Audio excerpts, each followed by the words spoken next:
So ito na, dumating na yung ating parcel. Dalawa yan, oh. Ayan, oh, 'di ba? Dalawa.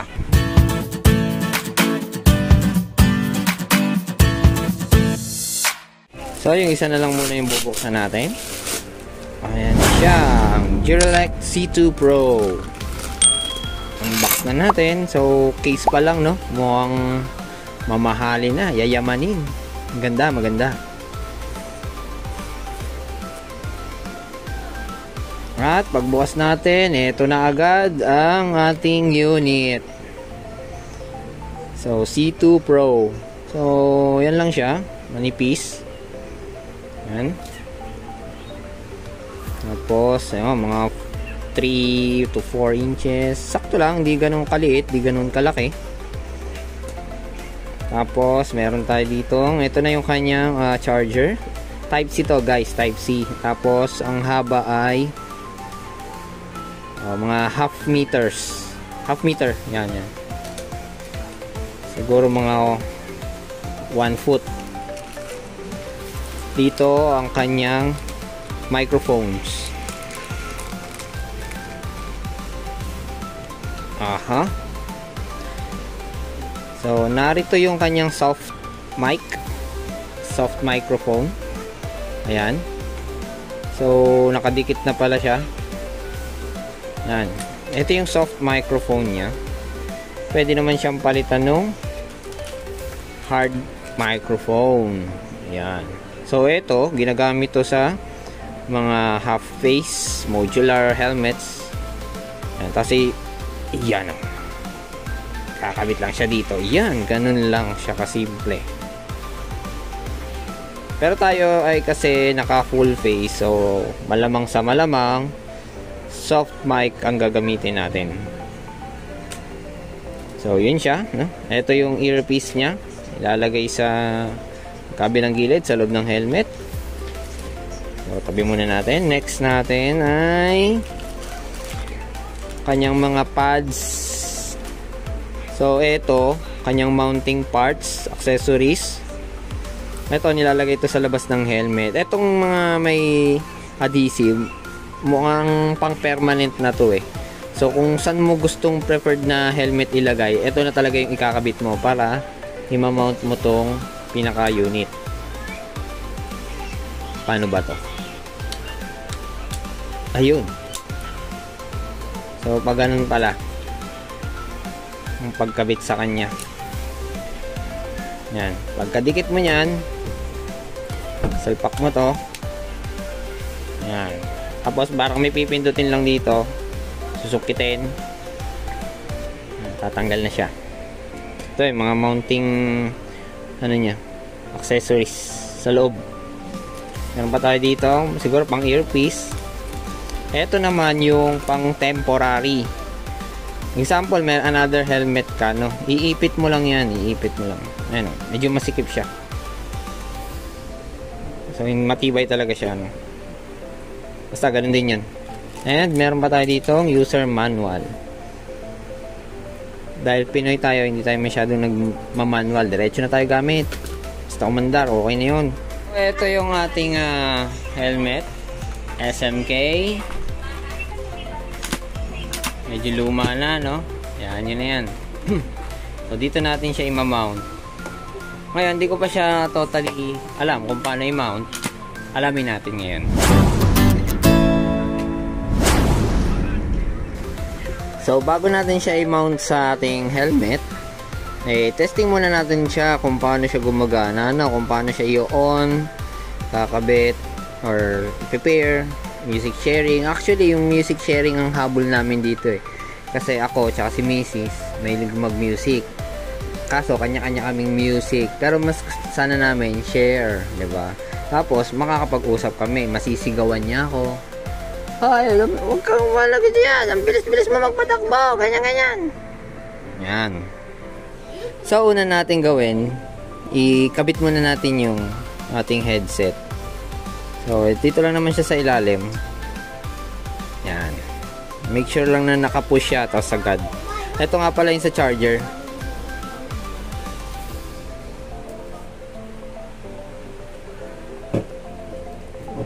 So, yan na. Nakabit na natin. Ayusin lang natin. Medyo buhol-buhol na siya. So, ito yung ating speaker. Ito yung ating microphone. Yan. So, sa pag-on, long press lang natin. Ay, kunin natin yung isa. Yan, naka-ready na rin siya. I-on lang natin. Long press tong letter G. Yan. Pag nagbi-blink na yan, ready na yan. So, una nating mapapansin dito, nagbi-blink-blink siya, no? So, pwede natin nga palang bago-baguhin yung kulay nito.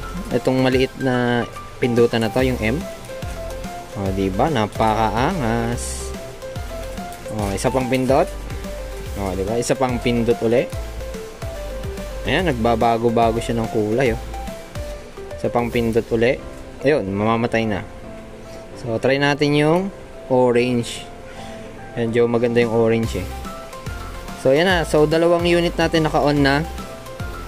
Para ma-pair siya, long press lang natin tong letter M.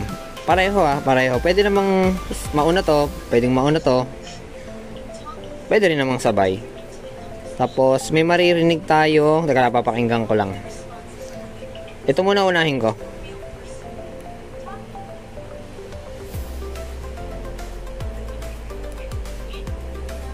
So, may narinig akong salita. Long press mo lang siya ng 3 to 5 seconds.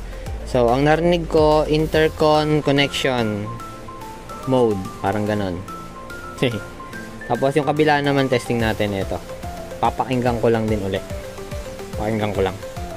Long press.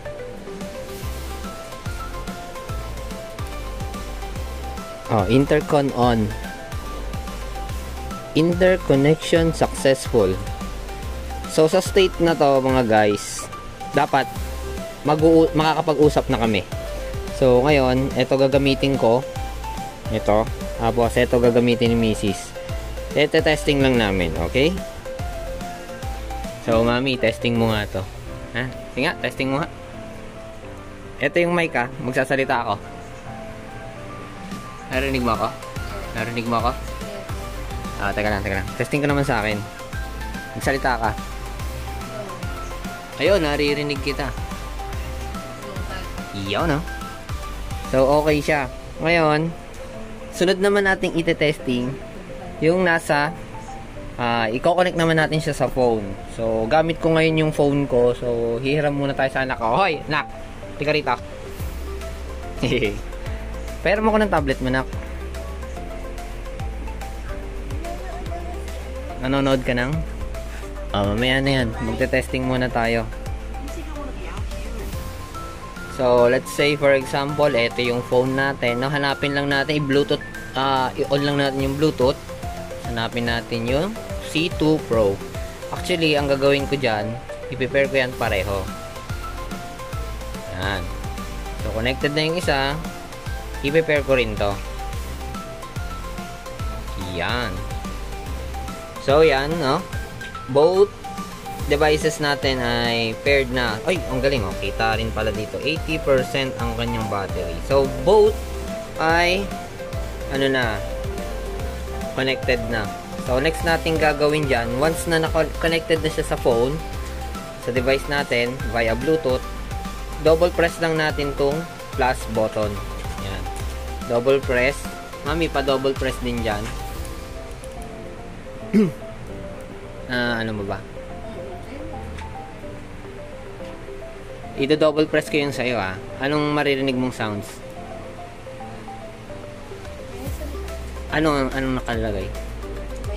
Hindi mo maintindihan. Baka Chinese yan, ha. Isa pa. Pwede naman ulitin, eh.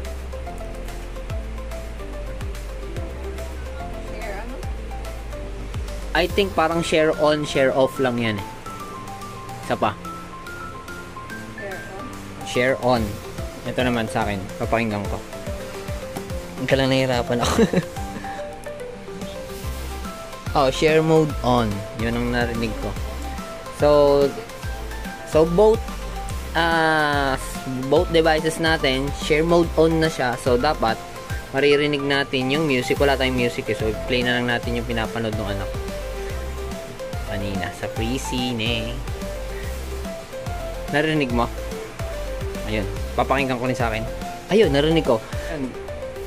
Pwede na kayong mag-share ng music both devices. So kung yung akin phone ko may music, maririnig din ni Mrs. yung kanya, yung ating sound. So ganun lang naman siya. Yan siya. Ngayon, sunod, ito-testing naman natin ilagay i-mount natin sa headset. Ayan babago-bago yung kulay. Kaangas. Pero parang gusto ko tong parang white lang. Ayan, ganyan. So, ito yung helmet natin. So, sa style niya, dito kasi papatak yung tenga ni Mrs. Actually, kay Mrs. tong helmet na to. Dito papatak yung headset niya. Or, tatapat yung tenga niya. Hindi naman natin pwede idikit tong adhesive. Yan. Kasi tela ito tela. So, magiging plano ko, natatanggal naman pala to. Hindi ko na siya ididikit. Ilulusot ko na lang yung mismong speaker.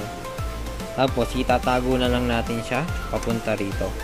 So, hawak ko kasi yung cellphone. I-skip ko na muna. Kakabit ko. Itatry ko. Then, pag nag-okay, check natin. Okay? So, eto na, nandito na yung ating earpiece. Yung speaker niya, kabilaan, kaya yan umuumbok. Mamaya ipapatesting natin kay Mrs. kung masakit ba sa tenga, tumatama ba sa tenga. Malalaman natin yan mamaya. So, yung isang speaker, nandito, tapos yung wire niya, pumasok yan dito sa loob. Pag ganon, lumabas dito. And then, siningit-singit na lang natin yan dyan. No, yan. Makikita nyo naman. Tapos, ito na yung type C. Tapos, yung isa, ito. Yan. Ito yung wire nya. Nakatago yan. Tapos, papunta na rito. At yung mouthpiece nya, yung soft mic, ginamit ko na yung adhesive nya. Dinikit ko. Hindi ko siya nilagay dito. Una, kasi curved to. So, hindi ko siya madidikit. Hindi ko siya mamamount ng husto. O, ganon. At isa pa, hindi ko, for me hindi kasi siya, ayoko na nandito kasi mas buga ng hangin, pag umubo, yung ihip, yung salita, mas rinig na rinig. Although, may noise reduction naman siya. Pero, yun na, mas prepared ko na nasa gilid. So, malalaman natin mamaya kung okay pa rin yung sound niya. Tapos ito, itatago na lang natin to dito. Yan, ganyan. Tinago ko na lang siya sa gilid. At tapos, tatakpan na lang natin siya nito. Yan. Ayusin ko lang. So, ayan. Natakpan na natin siya. Overall, okay naman, no? Malinis naman siya. Nga pala. Ang ginamit nga pala namin dito is yung clip lang. Hindi ko muna ginamit yung parang permanent niyang adhesive. Kasi pag dinikit ko na yan, yan na yan. Fix na yan. Maganda naman siya, naka-curve siya. So, hahanapan mo lang siya ng part sa helmet mo kung saan siya sakto yung curve niya. Pero hindi ko siya ginamit. Yung clip na lang ang ginamit ko. Yan. Next naman natin, kabitan natin yung isa. So, same lang din. Clip lang din ang gagamitin natin sa kanya para hindi siya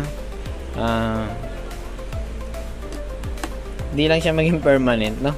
Pwede ko ba siyang palitan? In case na magpalit man ako ng helmet, diba mami, bibilan mo pa akong bagong helmet? Yes. So, ito muna ang gagamitin natin. Madali lang naman siya. Bali, ang nahihirapan lang kasi isa lang yung kamay kong ginagamit, hawak ko yung cellphone ko. So, ibubuka lang naman yan. Ibubuka lang. Mahigpit lang talaga siya. Mas maganda nga mahigpit para hindi siya madaling matanggal. Mas maganda yung ganun. So, try ko muna. So, yan. Bubuka mo lang siya ng konti. Tapos, push. Yan. So, same nga pala. Nilalagay namin siya sa left side. Yan. Okay na yan. Ganyan. So, try natin i-mount yung unit. Tanggalin ko lang yung USB. So, ang pag-mount lang naman, madali lang naman. Ganyan lang naman siya. And then, slide down. Then, hindi na yun. Para pagtatanggalin mo nga pala, pindutin mo lang to. Tapos, slide mo palabas uli. Yan, o. Ganun lang naman kadali. So same thing, gagawin natin. Lalagay natin dito magkabilaan. Papasok lang natin. Tatanggalin natin to. Dadaan natin dito yung wire para makonceal natin siya. Tapos itatago natin siya sa gilid. So same lang naman ang ginawa natin sa kabila. Ulitin lang natin dito. Okay. So okay na. So mami, teka lang. So ayan na siya. So mami, try natin na. On muna natin. Long press natin yung malaking button. Power on. Sa'yo.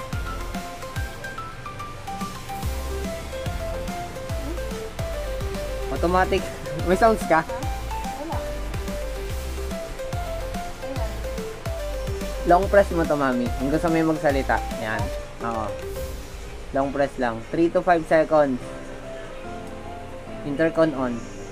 Sa'yo. So, dapat maririnig mo na ako. Ayun. Okay naman, malinaw. So, try natin lumayo tayo. Baba ako. Hindi, sa labas ako. Hindi kaya ako pagtawanan doon sa labas. Ha? Hindi naman kasi ba't ako nandun sa labas tapos teka, narinig mo pa ako? Bababa tayo. Lalabas tayo nung naka-helmet. Mukhang tayo tangano. Hello? Narinig mo pa ako? Ayun, no? Narinig. Ito naman eh, nasa baba lang naman ako. Nasa labas ng bahay. Pero rinig ko ba? Mag-try ka, magsalita ka pa. Ay, choppy daw. So, yun. Choppy na daw. Ito naman kasi depende yan sa ano eh. Depende sa siyempre sa paligid. Depende sa paligid. Yan. Kasi ito, nasa baba ako, tapos si Mrs. nasa kwarto. Ayun, kaya medyo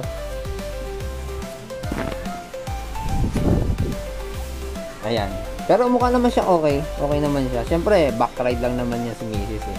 OBR yan. Hindi naman yan magsasariling motor. Ayan. So, goods tayo dyan. Good!